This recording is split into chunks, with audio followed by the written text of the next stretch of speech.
2400 साल पहले भारतवर्ष की इसी धरती पर चाणक्य ने घोषणा की थी कि जो राष्ट्र शास्त्र पढ़ना छोड़ देता है वो समाप्त हो जाता है।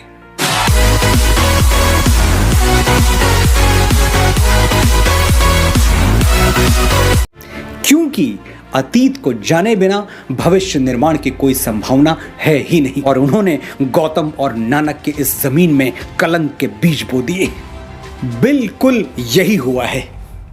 तभी तो हम इस हद तक ब्रेन वॉश्ड हो गए कि अचानक हमारी प्री प्राइमरी टेक्स्ट बुक में गा से गणेश हटा के गा से गधा लिख दिया गया और हमारे माथे पर बल तक नहीं पड़ा। हमारे घर तक आने वाली सड़कों के नाम भी किसी अकबर, हुमायूं, जहांगीर जैसे ग्लोरीफाइड डकैत के नाम पर रख दिए गए, और अकबर के राज में हजारों किसानों को जजिया न देने के लिए फांसी पर टांग दिया गया था। ये आदर्श राज्य में होता है? ये तो हमें ढोल बजा के बताया गया कि अकबर ने जजिया माफ कर दिया था, लेकिन माफी से पहले जजिया का खूनी इतिहास हमें कभी नहीं पढ़ाया गया, और उसी अकबर ने वापस गैर मुसलमानों पर जजिया लाद दिया था, यह भी नहीं पढ़ाया गया। चित्तौड़गढ़ में 30,000 सिविलियंस को जिहाद के नाम पर काट डालने वाला आदर्श राजा था। आगरे के किले के सामने मीना बाजार लगवाने वाला जिल्ले इलाही था। जिल्ले इलाही यानी खुदा की परछाई। ये कौन सा खुदा है जिसकी परछाई इतनी काली है? मुझे अफसोस होता है जब मेरे कुछ मुसलमान भाई मुगलों और तुर्कों की तरफ उठने वाली उंगलियों को इस्लाम की तरफ उठने वाली उंगली मान लेते हैं और उसके खिलाफ हो जाते हैं। जागिए, आप अकबर के वंशज नहीं हैं। आपके पूर्वज वही हैं जो हिंदुओं के हैं। आपका इतिहास वही है जो हिंदुओं का है। अपने हीरोज और विलेंस जात पात से ऊपर उठकर चुनिए, जो इस महान देश की परंपरा है। रावण कौन था? एक ब्राह्मण था। भगवान ब्रह्मा की डायरेक्ट ब्लड लाइन में जन्मा था, लेकिन आपने किसी ब्राह्मण को रावण की स्तुति करते हुए देखा है? हम सिर्फ इसलिए रावण को हीरो बना दें कि वो हमारी जाति का था, इतना छोटा नहीं सोचते हम। रावण खलनायक था और हम रहती दुनिया तक दशहरे में उसका पुतला फूंकते रहेंगे। और हम ही नहीं, हर जागा हुआ समाज यही करता है, अपने नायक और खलनायक बड़ी सावधानी से चुनता है। हिंदुस्तान में एक बहुत बड़ा तबका महमूद गजनवी को हीरो मानता है। ये लुटेरा अफगानिस्तान के एक छोटे से गांव गजनी से आया था।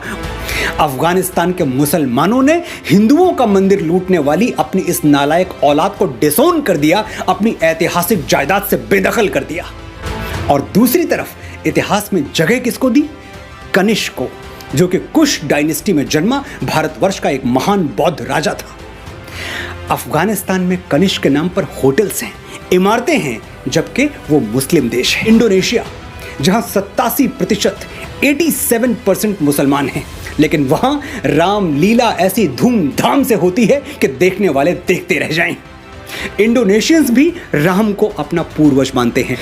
हमें चीख चीख कर बताया गया कि मुगल अंग्रेजों की तरह लुटेरे नहीं थे। वो हिंदुस्तान की दौलत लेके कहीं 7 समंदर पार दूसरे मुल्क में नहीं गए, यहीं रह गए।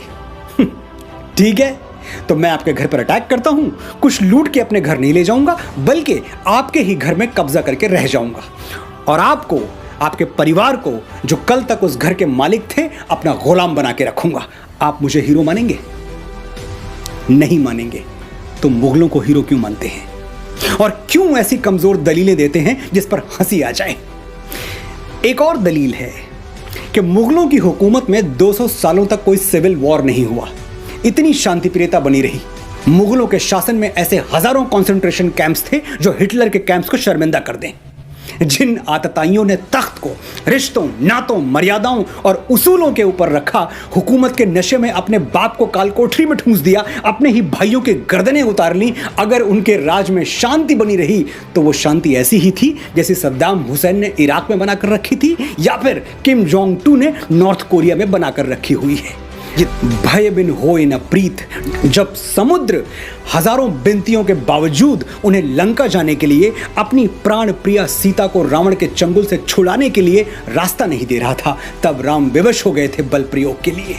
विनय न मानत जलधि जड़, गए 3 दिन बीती, बोले राम सकोप तब, भय बिनु होए न प्रीति। राम राज्यवासी त्वम प्रोचरस्व ते सिरम, न्यायार्थम युध्यस्व सर्वेषु समम कर परिपालय दुर्बलम विधि धर्मम वरम प्रोचरस्व ते स्थिरम रामराज्यवासी त्वम। You live in Ram's kingdom. Hold your head high. Fight for justice. हम सदियों से इस बात पर खुश होते आ रहे हैं कि शेर शाह सूरी ने दुनिया की सबसे लंबी सड़क बनवा दी, लेकिन श्री राम ने समुद्र पर पानी पर पुल बना दिया। इसके लिए हम सैटेलाइट इमेजेस मांगते हैं, वरना विश्वास ही नहीं करेंगे। महाराणा प्रताप ने हल्दी घाटी का युद्ध हारा नहीं, ये सिद्ध करने में उस महान मेवाड़ी वीर की आत्मा को 450 साल लग गए। उस दिन हल्दी घाटी में वो राजपूत कुलद्रोही मान सिंह तो महाराणा को नहीं हरा पाया, लेकिन हमारे अविश्वास ने हरा दिया।